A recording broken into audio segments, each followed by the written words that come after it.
Bonjour, on revient aujourd'hui avec un nouveau chapitre de notre module d'enzymologie approfondie. Ce chapitre en l'occurrence c'est la régulation de l'activité enzymatique. Donc ce chapitre qui est très important, qui vient après le chapitre de l'inhibition enzymatique. On a déjà parlé dans le chapitre de l'inhibition que l'inhibition elle-même c'est déjà un mécanisme de régulation de l'activité enzymatique. On a dit que l'inhibition, c'est qu'on sorte comme un interrupteur. On inhibe, donc on désactive, ou bien on active avec des effecteurs, des inhibiteurs ou des activateurs, dont le but, en fait, de diriger les ressources vers les réactions qui sont prioritaires. Donc c'est pour bien gérer ses ressources et son énergie. D'accord? Donc, cette inhibition, elle fait partie de la régulation de l'activité enzymatique. Donc, c'est ce qu'on va voir avec plus de détails dans ce chapitre. D'abord, ce que vous voyez ici, c'est des chaînes de production, des usines. D'accord? Donc, imaginez cette usine sans ce personnel qui va contrôler les différents paramètres, donc qui va détecter les problèmes, les irrégularités, qui va rendre des comptes, qui va décider quand produire, quand arrêter la machine, quand la faire démarrer, etc. Donc tout ça, c'est ce qu'on appelle l'optimisation. L'optimisation de l'utilisation des ressources. Donc il y a des ressources énergétiques, il y a des ressources autres, donc comme des molécules, etc. C'est ce qu'on va voir. Donc dans la cellule, on a une sorte de régulation, donc parce que les besoins cellulaires, ils changent constamment. Et les enzymes ils sont là, ils font leur catalyse, donc ils accélèrent la réaction du métabolisme et ils produisent, donc ils transforment les substrats en produits. Donc, la régulation de l'activité enzymatique, donc c'est un contrôle strict de l'activité des enzymes. Ça veut dire quoi? Donc, pour répondre à ces changements, à ces besoins qui changent, donc qu'est-ce qui change? C'est quoi ces conditions? Donc on a les conditions, c'est-à-dire la température, le pH, etc. euh, tout ce qui est physiologique. On a le type d'organe, le type de tissu, ça change aussi.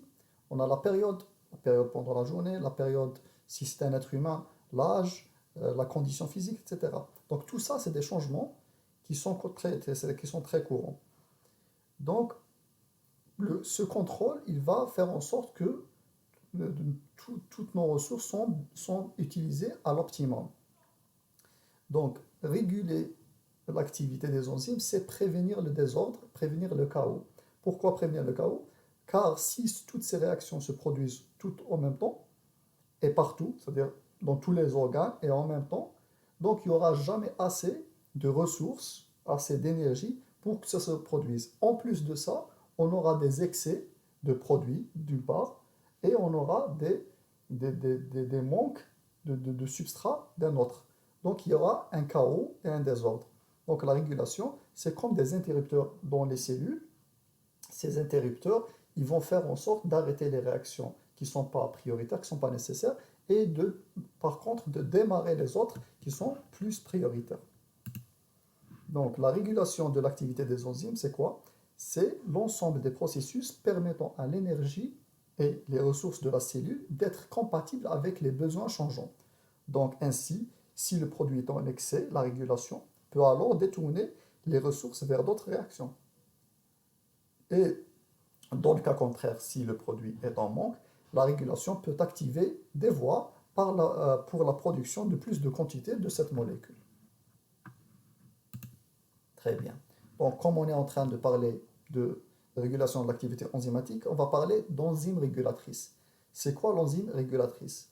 Donc là, on est en train de parler, donc dans le milieu biologique, dans le milieu cellulaire, on a des voies métaboliques. D'accord? Donc, les enzymes régulatrices, ce n'est pas toutes les enzymes qui sont des enzymes régulatrices. Dans chaque voie métabolique, il y a une enzyme, c'est l'enzyme clé de la voie métabolique. C'est l'enzyme qui va être responsable du taux global de la réaction. Ça veut dire quoi? C'est elle qui va être responsable de la vitesse globale de la réaction. C'est elle qui dit que la réaction, elle va démarrer, et c'est elle qui va décider si la réaction la voie métabolique, elle va être arrêtée. Donc, son activité, elle est augmentée ou diminuée selon les besoins changeants. Donc, c'est cette enzyme. D'accord? Par des signaux, bien sûr, cellulaires. Généralement, cette enzyme, c'est quelle enzyme? C'est la première enzyme. C'est la première enzyme de la voie métabolique. Donc, une voie métabolique, elle est constituée de plusieurs molécules. Donc, une cascade, ce qu'on appelle une cascade, avec des enzymes, donc qui chacune va transformer le produit en autre produit, et ainsi de suite. D'accord? Donc, c'est elle qui est responsable du taux. Donc, si on désactive toute la voie. Si on active toute la voie. D'accord? Elle est présente en des concentrations élevées. Pourquoi? Parce que cette enzyme, pour qu'elle soit, qu'on puisse changer, c'est-à-dire qu'on puisse influer son activité en changeant la concentration du substrat. Parce que si vous vous rappelez, quand il y a un excès de substrat, quand il y a plus de substrat que d'enzymes, c'est-à-dire que toutes les enzymes sont saturées, on arrive au stade de plateau. Donc la vitesse maximale, elle va être stagnante, elle va être stable. Et dans ce cas, il y aura plus de proportionnalité entre la vitesse, entre la concentration de substrat et de l'enzyme. Donc cette enzyme, donc la cellule, elle fait en sorte qu'elle soit en excès. Il y a beaucoup d'enzymes pour qu'on ne soit pas dans le cas où le substrat est en excès. Donc il y aura toujours des enzymes qui sont libres pour qu'on puisse réguler et jouer sur la vitesse.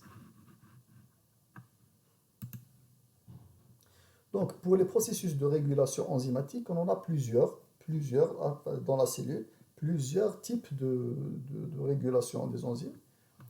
D'abord, on va voir la régulation allostérique. C'est une régulation qui est très importante. On en a déjà vu des exemples dans l'inhibition. D'abord, la régulation allostérique. D'abord, il faut comprendre c'est quoi allostérique. Ça vient du grec qui veut dire allos stéréos, ça veut dire autre objet. Dans notre cas, c'est autre site. Autre site que quoi? Que le site actif. Donc, dans l'enzyme, elle possède un autre site quelque part, un site qui est permanent. C'est une régulation réversible par des effecteurs. Donc ces effecteurs, la fixation de cet effecteur provoque un changement conformationnel de l'enzyme, du site actif. Donc, soit elle va le changer pour qu'il puisse, pour que la molécule s'attache au site actif, donc on est dans une activation, ou bien le contraire, si le changement de conformation de l'enzyme, l'attachement de cet effecteur au site allostérique, il va changer le site actif pour refuser le substrat. On est dans le cas d'une inhibition.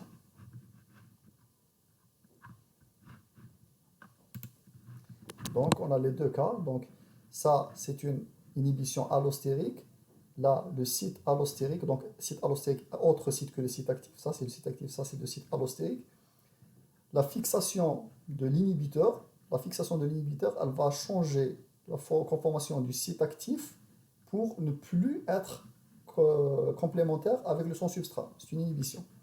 Dans un cas contraire, l'attachement de la fixation de l'activateur, donc de l'effecteur, au site allostérique, il va faire un changement dans le site actif. Ce changement, au contraire, il va favoriser la fixation du substrat sur le site actif. C'est une activation allostérique. Donc il y a les types de régulateurs allostériques, on en a trois. Les régulateurs allostériques, ils sont soit des régulateurs hétérotropiques. Hétérotropique, pourquoi on dit hétérotropique? Parce que différent du substrat, c'est autre chose que le substrat. Donc c'est une molécule régulatrice qui peut être un activateur et un inhibiteur de l'enzyme. Donc c'est le cas qu'on vient de voir tout de suite. Donc c'est une molécule autre que le substrat qui va se fixer au site allostérique. Il va provoquer soit l'inhibition ou bien l'activation de l'enzyme. Là, on a donné l'exemple de bisphosphoglycérate. C'est un inhibiteur allostérique de l'hémoglobine. C'est quoi? C'est un inhibiteur allostérique. Donc, quand il est fixé à l'hémoglobine, cet inhibiteur, il est fixé au site allostérique de l'hémoglobine. Donc, bien sûr, il est différent, donc il est hétérotropique. Il va être différent du substrat. Le substrat qui est l'oxygène. Lui, il se fixe au site, il se fixe au site allostérique. Quand il se fixe au site allostérique, le site actif, il perd son affinité avec la molécule oxygène. Donc, ce qui se passe d'abord, c'est qu'il y a déjà la formation du complexe enzyme-substrat. La fixation de l'inhibiteur au site allostérique va perdre cette affinité. L'enzyme perd l'affinité au niveau du site actif avec son substrat qui est l'oxygène, et l'oxygène, il est relâché dans le tissu cible. Donc, c'est comme ça que ça se passe. Il y a le transport par les hémoglobines de l'oxygène. À un moment, vient cet inhibiteur qui va se fixer au site allostérique au moment donné et à un bon endroit pour que la molécule d'oxygène soit relâchée. Ça, c'est un exemple. Le premier type de régulateur allostérique. Il y a les régulateurs homotropiques. Homotropique, comme le nom l'indique, homotropique, c'est un substrat pour son enzyme et un effecteur en même temps. Donc, on a donné l'exemple toujours de l'hémoglobine. L'hémoglobine, donc l'oxygène, c'est son substrat. En même temps, il joue un rôle d'un effecteur. Pourquoi? D'abord, l'hémoglobine, c'est un tétramère de 4 sous-unités. Elles sont dans une forme qu'on appelle une forme tendue, quand il n'y a pas de molécule d'oxygène. Donc, d'abord, la première molécule d'oxygène qui va se lier à la première sous-unité, donc qui va la rendre dans la forme relâchée, qui est la forme active. Ensuite, qu'est-ce qui va se passer? Il y aura ainsi de suite, comme le premier substrat, c'est-à-dire l'oxygène, il s'est fixé, les autres sous-unités, elles vont commencer à avoir plus d'affinité pour l'oxygène. Donc, l'affinité, elle va commencer. Donc, c'est ce qu'on appelle l'effet de coopérativité. Donc, il y a une activation des sous-unités. D'accord? C'est l'oxygène ici, c'est un effecteur homotropique. Donc, c'est le substrat et c'est un effecteur en même temps, un activateur. Voilà.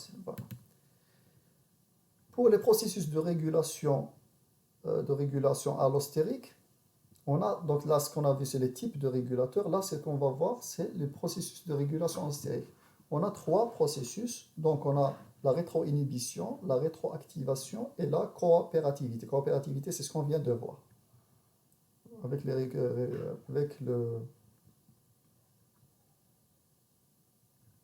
Avec ce type de régulateur. D'accord? On passe tout de suite à la rétroinhibition. C'est quoi la rétro? Rétro, c'est raja'i. Raja'i, c'est avec le produit que l'inhibition va se faire. D'accord? Donc la rétroinhibition.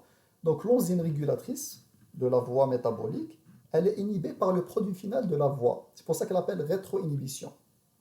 Quand le produit, donc ça c'est une voie métabolique, ça c'est l'enzyme, la première enzyme, c'est l'enzyme, la première enzyme, c'est l'enzyme régulatrice. Ça, c'est une voie métabolique. Et à la fin, on se retrouve avec quoi? Avec le produit final. Quand le produit final il est en excès, on n'en a pas besoin. Donc, c'est comme ça qu'on contrôle la vitesse de cette réaction en inhibant l'enzyme régulatrice. Donc, on va freiner la voie métabolique, on va essayer de l'inhiber. On va diminuer la production de cette enzyme. Donc, quand il y a l'inhibition de l'enzyme régulatrice, quand il n'y a pas assez de substrat, quand il y a trop de produits, la voie métabolique, elle doit freiner, elle doit ralentir ou bien s'arrêter. Qu'est-ce qui va se passer? Donc, il y a l'inhibiteur. Dans ce cas, c'est l'inhibiteur allostérique. C'est le produit qui va se fixer. Il va se fixer au site allostérique. Et de cette façon, le substrat ne pourra pas se fixer au site actif. Cela va durer toute la période qu'il faut pour qu'il y ait encore une autre fois un manque dans le produit final. Ce manque va permettre au substrat de se lier encore une fois à l'enzyme régulatrice et de redémarrer la voie métabolique pour produire plus de produits, etc. Ainsi de suite. La rétroactivation, c'est presque la même chose, c'est une activation euh, allostérique. Donc l'effecteur augmente l'activité de l'enzyme régulatrice, d'accord? Donc là, c'est dans le cas contraire, quand le produit il est en manque. Donc on va donner l'exemple de la voie métabolique, du métabolisme du glucose. Donc le glucose qui va être dans la respiration. Donc le glucose qui va être transformé en pyruvate, c'est la glycolyse. Donc dans l'une des étapes, on a une rétroactivation. En rétroactivation, donc d'abord, dans cette voie, le glucose 6-phosphate il devient fructose 6-phosphate et le fructose 6-phosphate il est censé devenir le fructose 1,6-biphosphate. Mais l'enzyme régulatrice, qui est le PFK1, qui est la phosphofructokinase, cette enzyme régulatrice, qu'est-ce qui va se passer? C'est elle qui va être activée pour activer la voie métabolique. Sinon, la voie, elle reste inactivée. Qu'est-ce qui va se passer? Le fructose 6-phosphate, grâce à une autre enzyme, la FPK2, elle va devenir fructose 2,6-biphosphate. Ce produit, il ne va pas devenir le fructose 1,6-biphosphate qui est le produit. Non, il va, il va jouer le rôle d'un effecteur allostérique. Il va se fixer au site allostérique de la FPK1 qui va jouer le rôle de transformation du fructose 6-phosphate en fructose 1,6-biphosphate. D'accord? Donc l'enzyme régulatrice, elle est activée, rétroactivée par ce produit intermédiaire.